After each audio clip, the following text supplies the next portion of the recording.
Z razstavo pod naslovom Razkošje grofov Sapari Pomurski muzej Murska Sobota obeležuje 70 let svojega delovanja.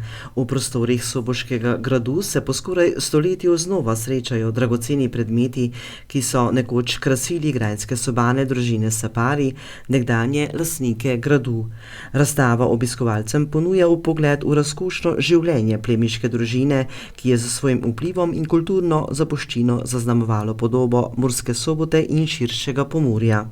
Letos muzej praznuje 70 let svojega delovanja in kot neko glavno razstavo, ki bo nekako dodatno obeležila to praznovanje, smo nekako upali, da bomo dobili to opremo, ki je bila od grofov Saparijev, ki je bila razprodana na aukciji leta 1930-31 in da bi to odpeljano v druge muzeje in da bi na ta način nekako obeležili to praznovanje in tudi širši javnosti pokazali, kaj vse je bilo v tem gradu, kakšne izredno bogatstvo, se pravi ne samo pohištveno, ampak tudi slike in tudi nekako to zgodbo o tej razprodaji tudi predstavili širši javnosti.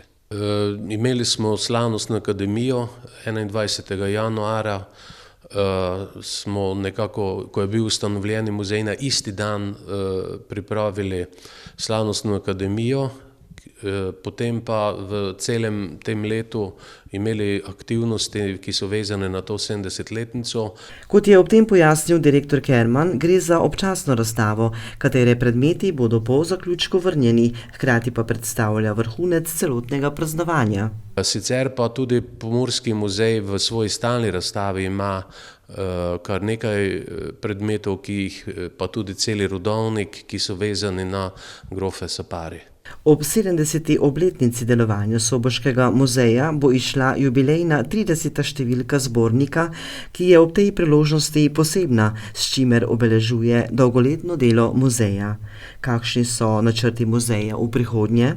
Dokončanje stalne razstave in pa potem nekako veliko časa pa dela nameniti tudi depojskim prostorom, se pravi varovanje dediščine, ki jo hranimo, da bodo ti pogoji taki, kot si eksponati zaslužijo, da bomo lahko potem nekako tudi v prihodnosti te predmete, ki jih hranimo, lahko predstavljali širši javnosti in da bojo tudi lahko mogoče dostopni v depoju ob določenem terminu.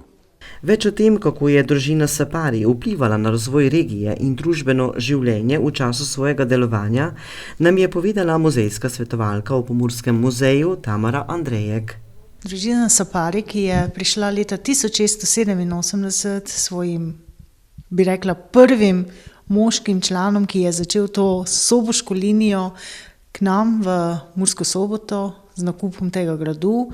S tem je postal tudi lastnik kraja in še 40 vasi po današnjem Prekmurju in njihova finančna baza oziroma baza gmotnega stanja je bila posest. Ta veleposest, ki so jo sestavljali njive, travniki, gozdovi, pašniki, ukvarjali so se živinorejo tudi v samem mestu Murska Sobota, takrat še na obrobju so se pasle velike črede drobnice in to je nekako tisti gospodarski element, ki je seveda spodbujal tudi razvoj kmetovanja, kmečkega gospodarstva v sami regiji.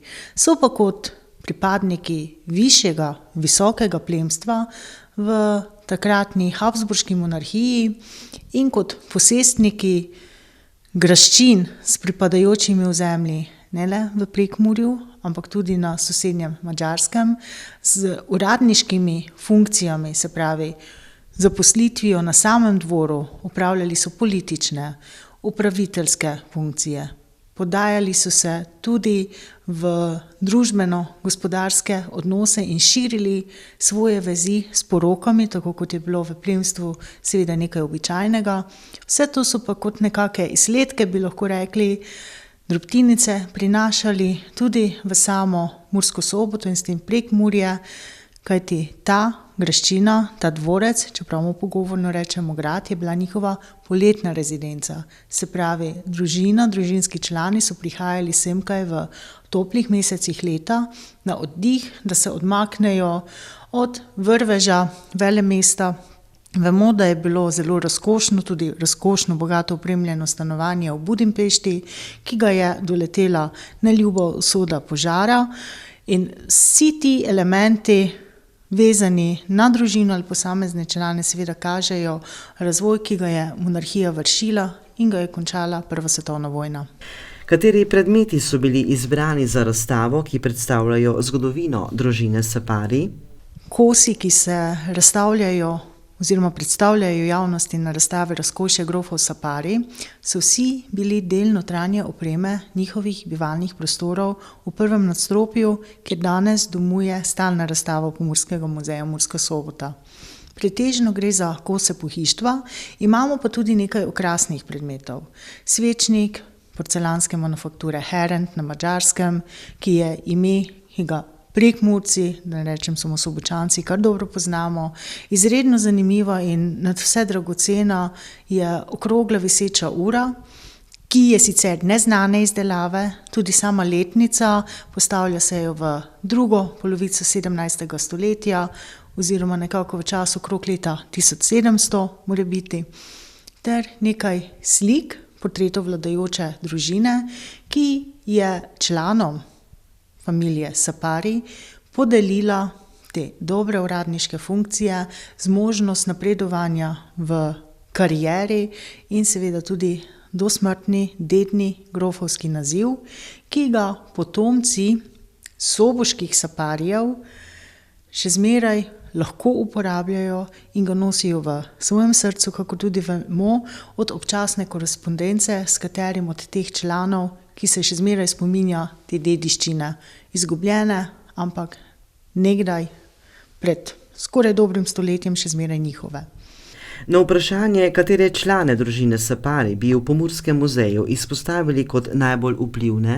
Za večino teh predmetov, ki so danes na razstavi in k nam prihajajo iz Narodnega muzeja Slovenije, iz Pokrajinskega muzeja Maribor ter z Avstrijskega zgodovinskega muzeja, Univerzalnega muzeja Joanneum, torej zgodovinski muzej kot njihova enota muzejska, so zaslužni člani družine od 18. stoletja dalje.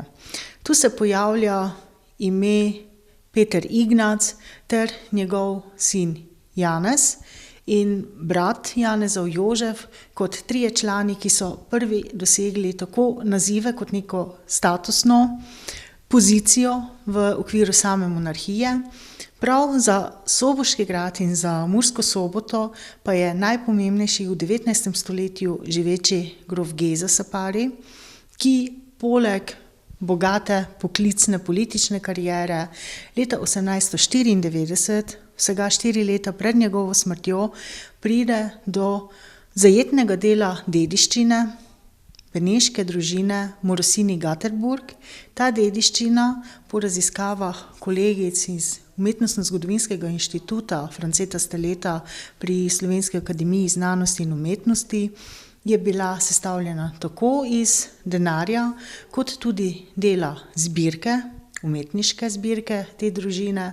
Se je pa lahko tudi odkupovalo določene kose, ki niso bili del te dedne zapuščine, če se smem tako izraziti. Tako da za čisto vsak posamezen kos lahko določimo obdobje, v katerem je nastal. Imamo tudi fotografije z konca 19. stoletja ali iz leta 1930 tik pred dražbo, ki dokazujejo, da so ti predmeti res bili v Murski Soboti. Vprašanje pa je, od kdaj oziroma koliko časa. Ampak za samo razstavo morebiti to niti ni tako zelo pomembno. Vidimo razkošje, in to razkošje, ki ga je v veliki meri oblikoval že omenjeni Geza Sapari, sta seveda imela možnost zapravljati oba njegova sinova. Starejši Ladislav Sapari in njegov mlajši brat Pavel Sapari, ki je umrl že leta 1917, slovel je pa kot bon vivant, da ne rečem zapeljivec, svetlolas, modrih oči, uživač v veliki meri, prvi predsednik avtomoto društva v madžarskem delu takratne Avstro-Ogrske monarhije s športnim avtomobilom. Je zelo, zelo rad se prevažal po asfaltiranih cestah v Budimpešti.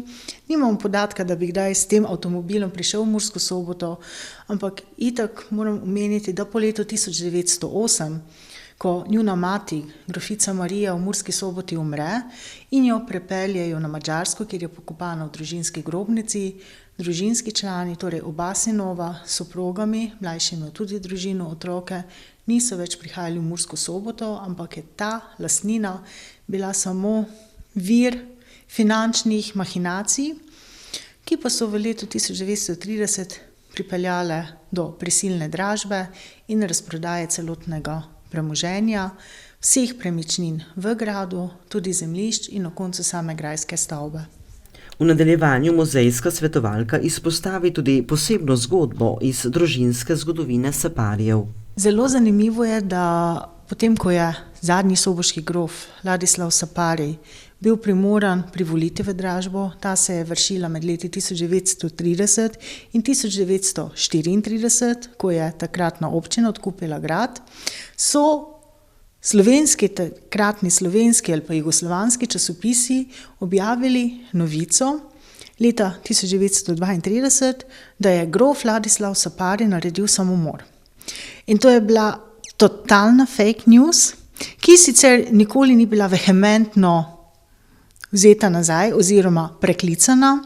Vemo pa seveda, da je grof v kar častitljivi starosti, rojen je bil 1864. leta, umrl kot bolehen, strt, nekdanji grof, mogotašc in veleposestnik na Dunaju leta 1939, in počiva tudi na dunajskem pokopališču.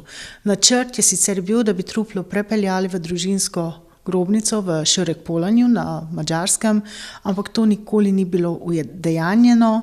Nekaj članov družine Sapari je pokopanih na murskosoboškem pokopališču. Ob sami pokopališki kapelici je 6 grobov, vseh imen članov se ne da razbrati, gre pa za dedka in babico zadnjega soboškega grofa Ladislava Saparija, to sta grof Anton in njegova soproga Avgusta, rojena Keglevič, ter 4 otroški grobovi, torej vnuki in en otrok tega omenjenega grofovskega para, ki so umrli verjetno med bivanjem, med temi veselimi tedni, ki naj bi jih preživeli v Murski Soboti, ampak bolezen in seveda visoka umrljivost med otroci je terjala svoj davek. Na razstavi so prvič na ogled kosi izvirne grajske opreme in okrasja, ki so bili razprodani pred več kot 90 leti. Združujemo predmete, ki jih danes hranijo javne zbirke Narodni muzej Slovenije, Pokrajinski muzej Maribor in Graški Joaneum. Iz Pokrajinskega muzeja Maribor, če omenim najprej nam najbližje muzejske sosede, prihajajo 4 kosi čudovite, pozlačene, sedežne garniture ter 2 vitrinski omari, se pravi omari, katerih sestavni del so tudi steklene vitrine, da se je dalo videti vsebino. Največ predmetov, kar 15 kosov, nam posoja Narodni muzej Slovenije in večina teh predmetov, čisto vsak kos pohištva, da tako rečem, je nekoč stal v enem samem prostoru, salonu grofice oziroma damskem salonu, ki ga imamo na stari dokumentarni fotografiji iz časa 1895 do 1999, posnel pa jo je madžarski fotograf, ki je prav z namenom, da naredi privlačne razglednice, da nekoliko predstavi to imenitno grajsko stavbo v Murski Soboti sredi takratnega grajskega, danes mestnega parka. Potem pa imamo še portrete vladarske družine Marija Terezija, avstrijska nadvojvodinja, cesarica. Naziv je seveda lahko koristila zaradi soproga Franca I. Štefana Lotarinškega, ki je kot moški mogel biti izbran in kronan za cesarja, njunih 3 najstarejših sinov, ter para, njena mlajša sestra in njegov mlajši brat, ki sta prav tako sklenila zakonsko zvezo. Vsi ti portreti so nekoč bili sestavni del sobe Marije Terezije, kakor tudi okrogla, viseča ura, ki sem jo že omenjala. Ta ambient izvzemši uro in pa pozlačeni namizni set, ki ga razstavljamo na stalni razstavi v prvem nadstropju, tukaj pri nas v Pomurskem muzeju Murska Sobota. Vsi ostali elementi sobe so danes v posesti oziroma v zbirki graškega Joanneuma, niso razstavljeni, soba je razmontirana, vsi ti leseni paneli se hranijo lepo zapakirani kot ena velika sestavljanka, kosi pohištva so dobili svoje novo mesto v zbirkah, portreti pa so, kot rečeno, do konca maja pri nas na ogledu in to je res edinstvena priložnost, da vsi predmeti, katerih povezava je družina Sapari in Soboški dvorec, se najdejo v nekem skupnem prostoru, v našem razstavišču, v 3 sobanah na ogled, kajti dvomim, da bo še kdaj ta konstelacija teh res razkošnih, prelepih predmetov skupaj na ogled.